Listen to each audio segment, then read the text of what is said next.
Hi, welcome to Barney Tech channel. Here we are going to see REL670 relay settings in part 4.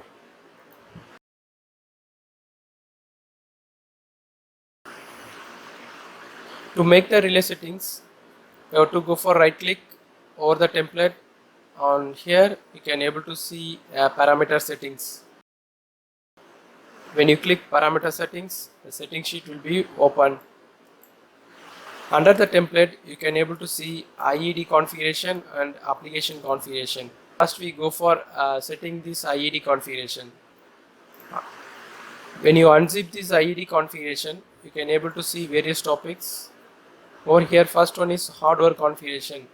Inside hardware configuration, we have to do settings for CTs and VT ratios. That will be on TRM underscore 40 or 41. It may be. Over this, we have to select the CT start point, secondary ratio, CT primary ratio. Similarly, for VT, we have to choose the VT secondary ratio, primary ratio. Next, we have to fill the activate group settings. Normally we will have a group 1 activation. It is depend on you. Next we go for time. Here the synchronize will depend on the GPRS time sync. Third, we go for power system. Under power system, you have to go to primary value. Over here you can able to see the system frequency and phase rotation. This thing we have to check depending upon your system. Next important thing is a globular base value. This globular base value will have 12. If you have a different CT ratio, then for each CT ratio you can use one globular base value. For example, if you have a neutral CT, then for particular neutral CT we can use one globular base value. And for example, if you have 670 series for transformer, normally it will have a primary secondary different ratio. So depending upon that ratio, the each globular value will differ. But here the CT ratio is same, so you can use only one globular base value over here. Next one is identifier. Over here we have to make the system detail, that is your station and your substation and bay, every detail you can make over here. Next we go to analog module. In this you have to choose the phase angle reference. It will be defaultly in channel 1. No problem, it can be in channel 1.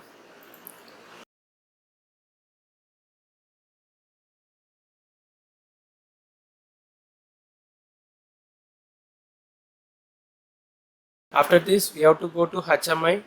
First the screen. On screen, this display timeout, here it is 10 minutes. Depending upon your wish you can make here. This is a contrast level of the display. And default screen. Default screen normally will have a main menu or SLD, single line diagram. These two things we will keep in default display. Event list order. This stands for what are the event: breaker closing, opening, LED reset. All this will come under event list. This event list, the new one will come on the top. When you select this, you will have another option, old on the top. When you keep the old on the top, the new thing we have to search at the bottom. It will be very difficult for us to see, so we have to choose the latest on the top. Remaining all we don't need to do the settings. If you have the breaker control on your SLD, then you can go for interlock SLD and bypass command.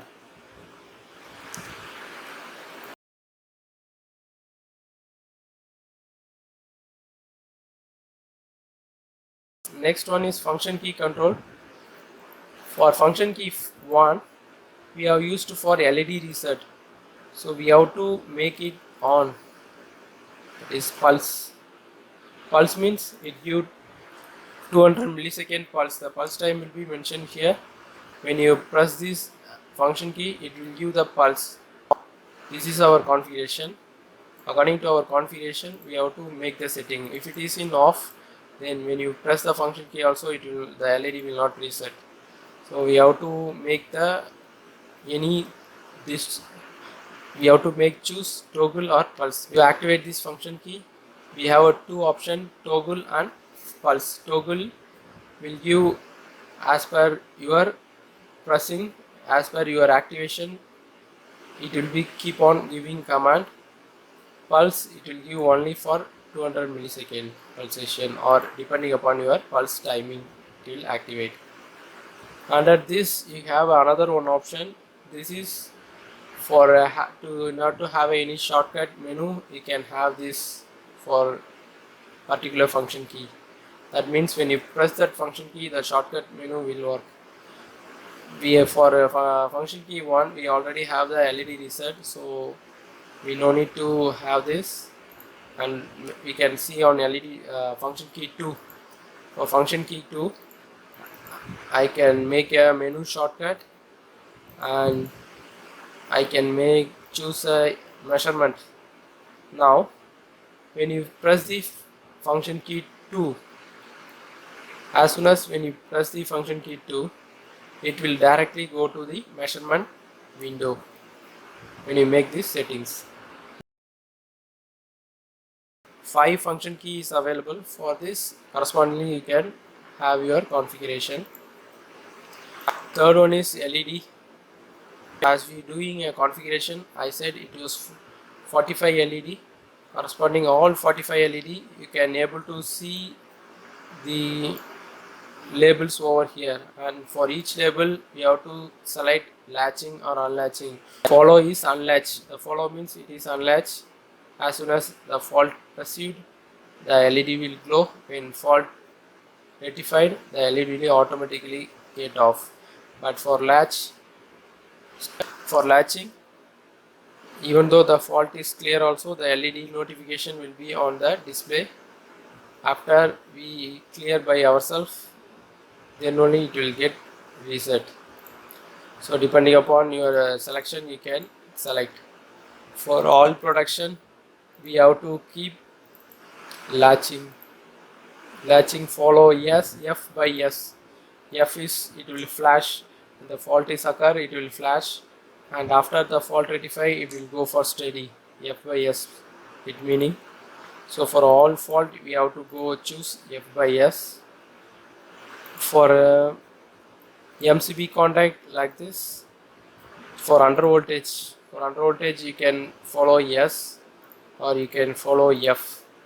This depending upon your production, we have to choose. And also for breaker status, this is a breaker status, ROIB breaker status. For this breaker status, we can follow yes. We no need to have the latching, because the breaker will go for opening closing. So according to this, the relay has to be changed status by itself automatically. The last topic in IED configuration is monitoring. For this monitoring, you can see the disturbance recorder. The disturbance recorder, we have to make it on, and this is the pre-fault timing. Pre-fault means, and this is the settings, how much second before the fault condition we can have. Post-fault means after the fault came and the fault is rectified, after fault is cleared, it will record for some particular time. So this is pre-fault, this is post-fault timing. This is a time limit, that is your disturbance recorder capturing time limit. 10 seconds you can able to set maximum. And this one is re-trip. If any problem occurs, it was given trip, and still if it is giving another trip continuously, in order to record, in order to have a multiple triggering in disturbance recorder, we can go for making this on. This setting, if you make this setting on, it will go for recording the multiple settings. By this, IED configuration is come to end. Now we are going for application configuration. In application configuration, first it is analog modules. Here the analog modules, we used these analog modules, you can see in this configuration, use 3 millisecond and 8 millisecond this module. Like that we have a core 1, core 2 and VT and synchronize. In application configuration we have used this analog module. We have to enable and we have to say which module is working for what purpose. Now it is a C1 CT analog module. This module, this input type is current. We have to choose it is a current, and minimum percentage of measuring of this module is 10% we have given. Minimum it is possible to get 5% only. You can keep 5% if you want to measure very minimum. Next, this phase connection type, it is phase to neutral only, because you can see here this is a phase to neutral connection type. And over here another one settings I have missed to inform you. This is a globular base value. This globular base value I have mentioned before in IEC configuration.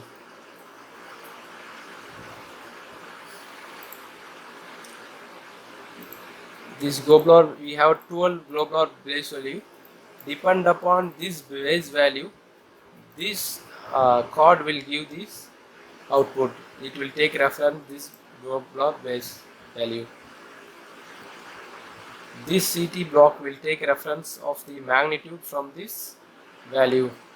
You have to choose the system base here 1. But over 670 series differential production, if you have two different CTs, then the globular base we have to choose in different value. Or for busbar production, we have to, if you have a different CT value, then the globular base will have a different base. We will keep settings depending upon this ratio. But for here we have only one CT ratio.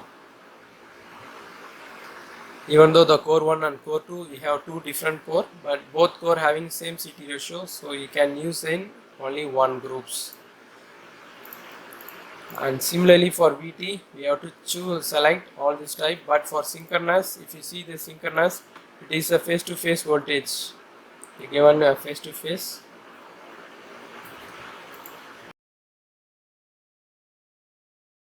We have to mention here face to face connection is face to face connection. It is not face to neutral connection.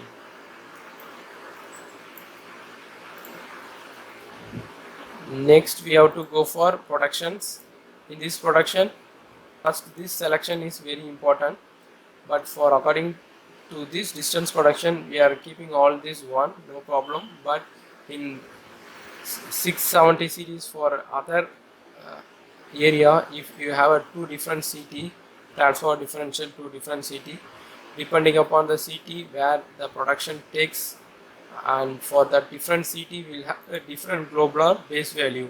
But for here we will keep all one, and we have to enable the production, and we will keep all the settings depending upon the service settings which was given by the customer. Similarly, all production will keep according to this. When you see the impedance production, this impedance production, if you see here, we have to make it on, and this is now we can go for seeing the impedance production. Under impedance production you can see the distance block, that is your distance settings.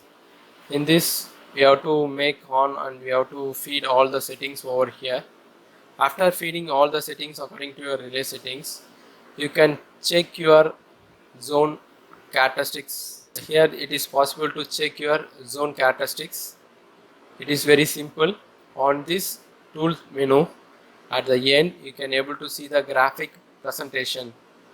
Over here if you click and you select distance production, you can able to see the zones value. This is for phase to earth, this is for phase to phase zones. According to our relay settings, it has drawn this zone value, and you can cross verify this with your Omicron kit, or you can use it. If you want to have a printout, you can take this printout also.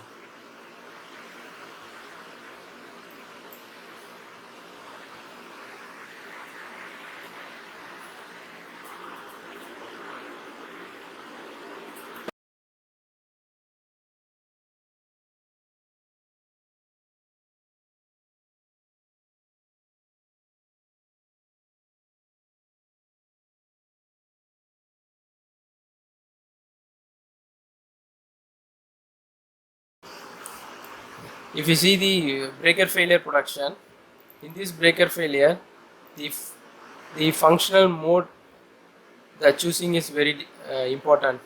If you choose the current, functional mode is current when the fault occurring in the relay, and still if the current perceived, then it will go for making initiation of breaker failure. When you choose this as a contact means breaker contact. This means when you have any fault, and if the breaker is still in closed condition, then it will go for giving breaker failure trip. When you go for current and contact, if any production operate, both the current and breaker starter should not come to this block. So choosing this will be the best. According to our configuration, I choose both current and contact. For your relay, if you are not getting a breaker status, then you can go for this current alone. Next, we go for communication scheme. In this communication, we can able to see schematic type. This is underreach, overreach. Depending upon this, it will work. Normally, we will not use this block. We will go for intertrip or underreach or overreach. Intertrip, when you get the carrier receive command, it will directly give the trip. Permissive underreach and permissive overreach, it depends upon the schematic logic which we given over here. Depending upon the zone 2, zone 1 and zone 1 pickup, it will go for giving the trips.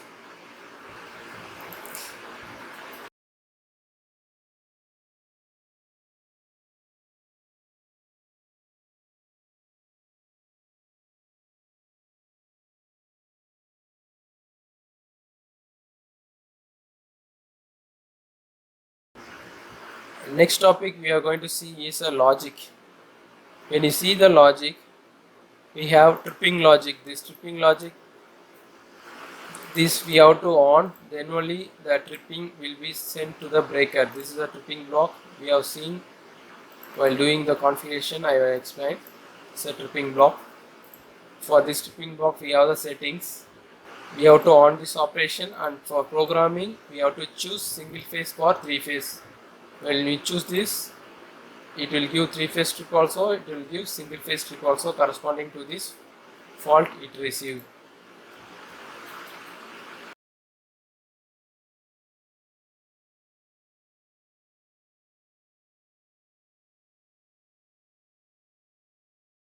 Trip lockout and auto lock. This will work when you make a trip lockout. Once it get trips, this block will be activated, and we have to go for reset this lockout. We have to go for this. We have to configure one input for resetting this block.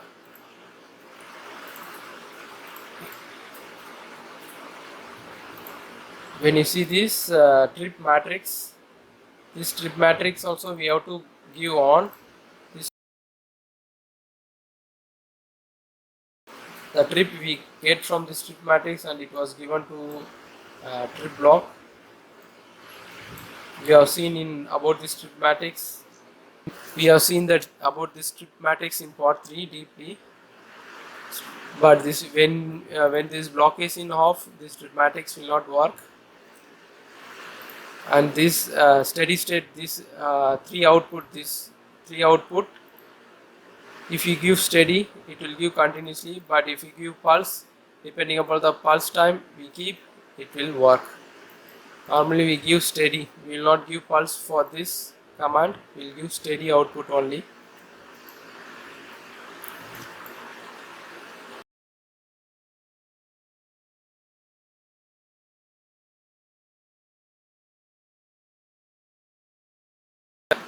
Next thing we are going to see about supervisor. Here we are going to see the fuse fail. Fuse fail we have to give on, and here the operation mode. If you see here UNAI, that is, it will check depending upon this negative phase sequence. Normally we will keep UZA. ZA is for 0 sequence. Normally we will keep this mode. Depending upon the 0 sequence, we will allow to operate the fuse fail.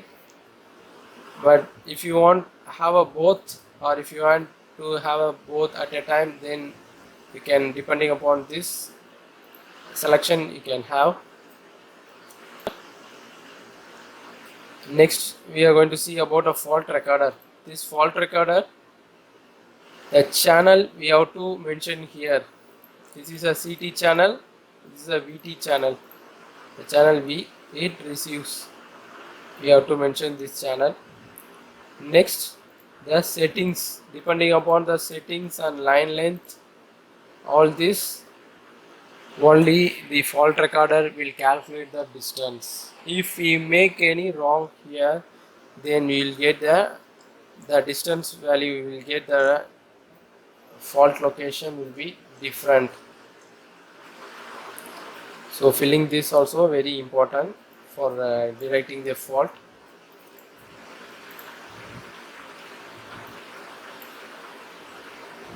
Next we are going to see about measurement. When you see the measurement, we will have a two type of measurement. One is monitoring, another one is metering. For over metering we can see the energy meter. For the monitoring you can see all current and voltage monitoring. In this block we have to make on all this block. We have to make on all this block. This type is response time. Default will be 10. We can keep as 10 itself. Just if you enable this block itself, it's sufficient.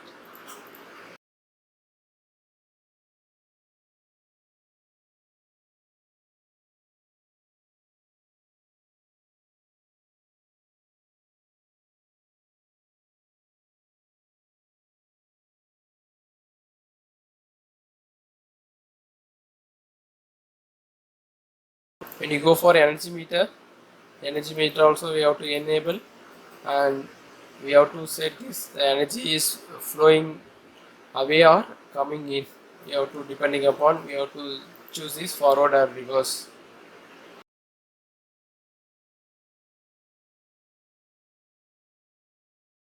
That is, final one is we have to go to disturbance recorder. In this we will have a two disturbance recorder, one is analog and another one is digital. In this analog we have to make on all this analog value, this analog configuration, this channel we have to make on all, then only it will record in our disturbance recorder.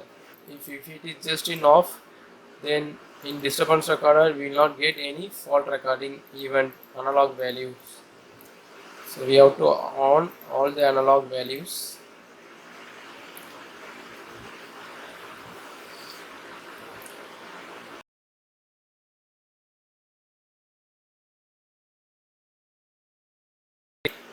For binary signals, we have to on the value, and we have to check the triggering, trigger 0 or trigger 1. We have to choose as 1. Normally it will be choose as 1, so no need to change anything.